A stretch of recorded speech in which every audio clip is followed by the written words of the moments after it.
데이비드 허번트 로렌스가 쓴 대화 형식의 시가 있어요. 그는 누구인가? 물론 사람이지. 그래, 그런데 뭘 하는 사람인가? 살아있는 사람이지. 허참, 무슨 일을 하느냐니까 직업이 있을 거 아니야. 어째서?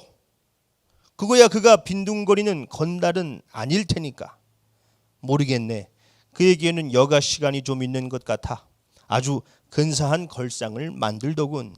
바로 그거야. 그 사람 가구 만드는 사람이지. 아닐세. 아니야. 어쨌든 목수임에 틀림없어. 천만에. 자네가 그렇게 말했잖아. 내가 뭐라고 했는데? 그가 걸상을 만들다고 하지 않았나? 나는 그가 걸상을 만든다고 했지 목수라고는 하지 않았네. 좋아.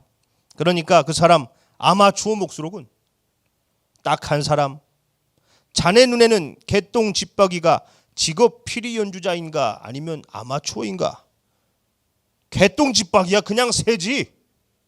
그 사람도 그냥 사람이라네. 내 그럴 줄 알았어. 자네 늘 그런 식으로 어물쩍 넘어가지. 이게 시예요. 재미있죠? 그런데 정말 그런 것 같습니다. 우리는 사람을 볼 때 그 사람이 입고 있는 옷, 그 사람이 하는 일, 그 사람이 사는 집, 그 사람이 타는 차를 보지요. 야, 저 사람 뭐 하는 사람이야? 대학교 교수래. 아이, 괜찮은 사람이네. 끝발 있네.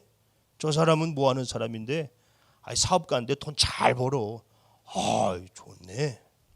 그렇죠? 루키즘이란 말을 들어보셨습니까? 이 룩과 이즘의 합성어. 보이는 것이 전부인 외모지상주의를 뜻합니다. 한국고용정보원에서 취업 업무 담당자 500명을 대상으로 취업에 미치는 영향, 요인을 조사했습니다. 각 항목마다 5점 만점인데 외모가 몇 점인 줄 아세요? 외모가 4.2점이래요. 인성 및 태도는 4.4점, 기초 직무 역량은 4점, 대학 외국어 능력은 3점대 미칩니다. 외모가 잘나지 않으면 취업 못하는 세상이죠. 인구 대비 세계에서 성형수술을 가장 많이 한 나라가 어디인 줄 아십니까? 당연히 대한민국이죠. 전 세계 성형시장의 4분의 1을 한국이 차지하고 있습니다. 루키즘, 눈에 보이는 것이 전부인 시대, 학벌, 외모, 직업, 재산, 차, 이것들이 마치 그 사람인 양 바라보지요. 정작 그 일을 하는 그 사람은 보지를 못합니다. 겉모습만 보는 것이지요. 이것이 꼭 오늘날의 문제는 아닙니다. 예수님 당시에 하던 일 때문에 사람 취급을 못 받는 사람들이 있었죠. 세리와 창녀들이었어요. 사람들은 그들을 짐승 보듯 했죠. 우리가 잘 알고 있는 이 삭개오. 이 삭개오의 원래 이름의 뜻은 자카이, 정결하다, 순결하다라는 뜻이에요. 아마도 그 부모가 그가 순결한 정결한 삶을 살기를 바라서 지어준 이름이겠죠. 그런데 그는 이름값 하는 인생을 살지 못했습니다. 세리, 그 중에서도 세리장이 됐으니까요. 사람들은 저거 사람 취급을 안 했어요.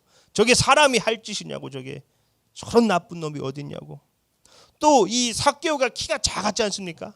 이 외모지상주의, 쬐깐한 놈이 그냥 저 한 방 주워 받고 싶다고. 이 삭개오가 예수님이 오신다는 소식을 듣고는 예수님이 너무나 보고 싶은 거예요. 근데 키도 작아서 보이지도 않고 또 사람들 눈치도 있고 그러니까 이 나무 위로 올라갔죠. 그때 예수님께서 지나가시면서 나무 위를 올려다보시며 삭개오의 이름을 불러주십니다. 삭개오야, 어서 내려와라.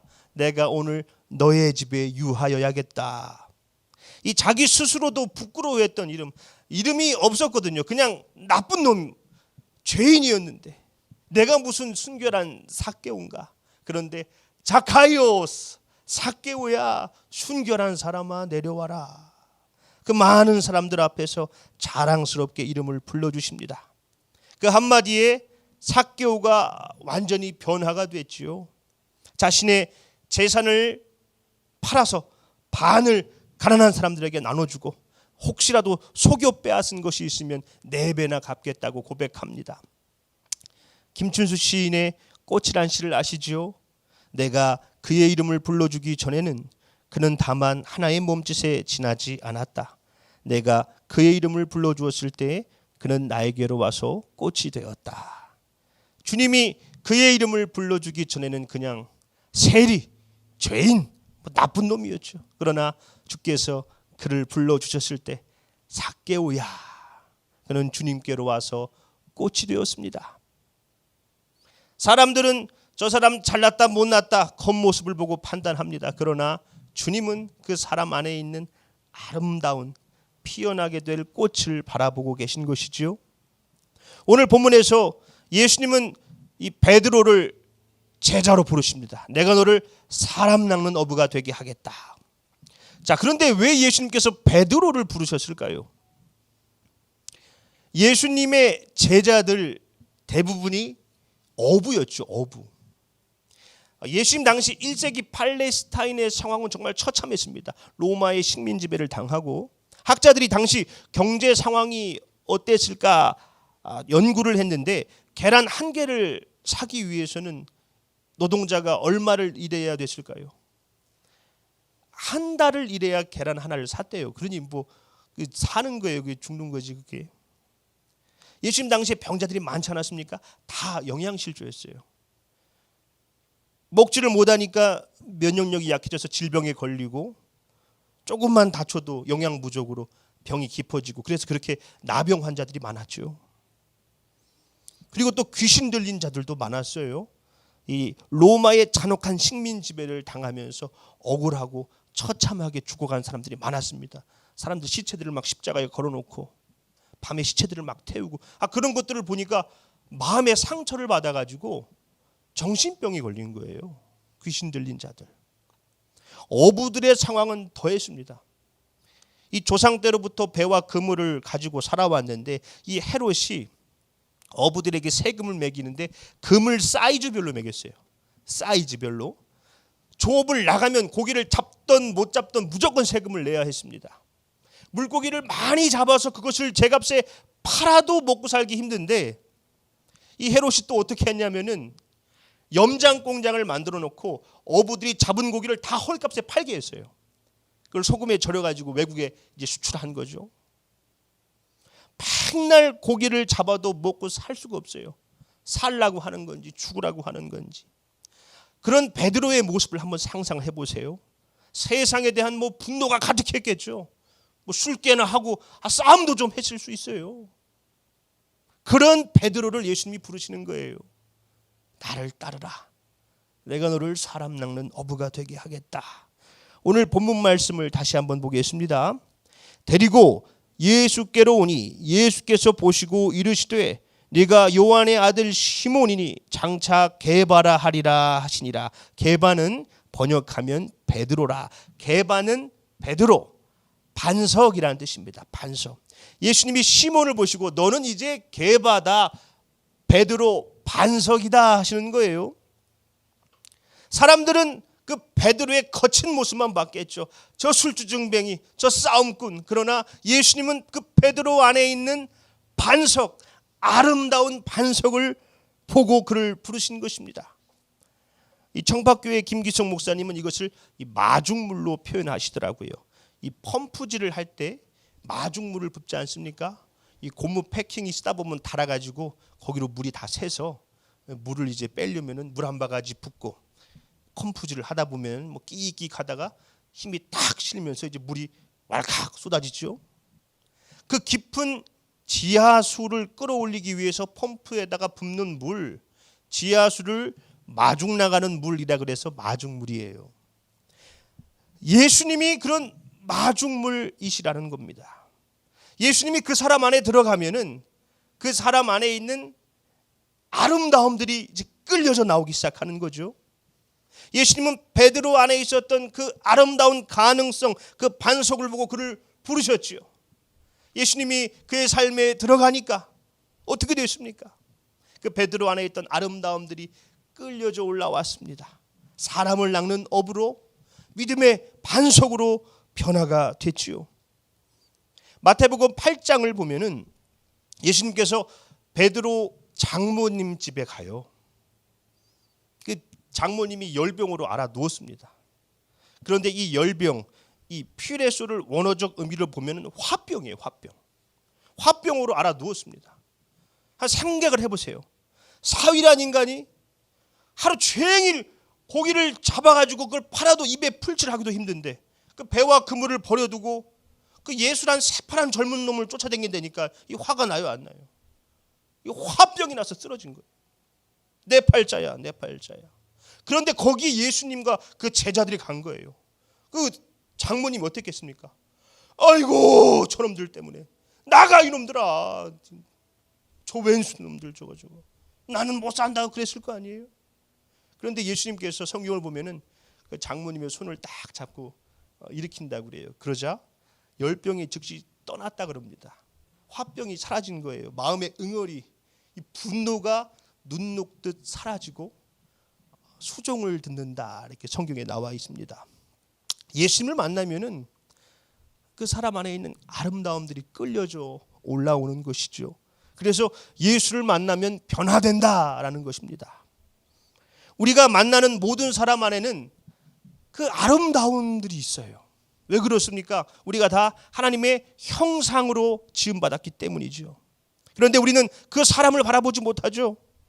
그 사람이 입고 있는 옷, 그 사람이 하는 일, 그 사람이 사는 집, 그 사람이 타는 차를 보니까 그 사람이 보이지 않죠. 겉모습을 보는데 어찌 그 사람 안에 있는 아름다움들을 끄집어낼 수가 있겠습니까? 예수님은 죄인된 우리들의 그 겉모습을 보지 않으시고 우리들 안에 있는 하나님의 형상을 회복시키시기 위해서 우리를 위해 십자가에서 물과 피를 다 쏟으시고 우리를 구원하셨죠. 우리를 위한 마중물이 되어주신 것입니다.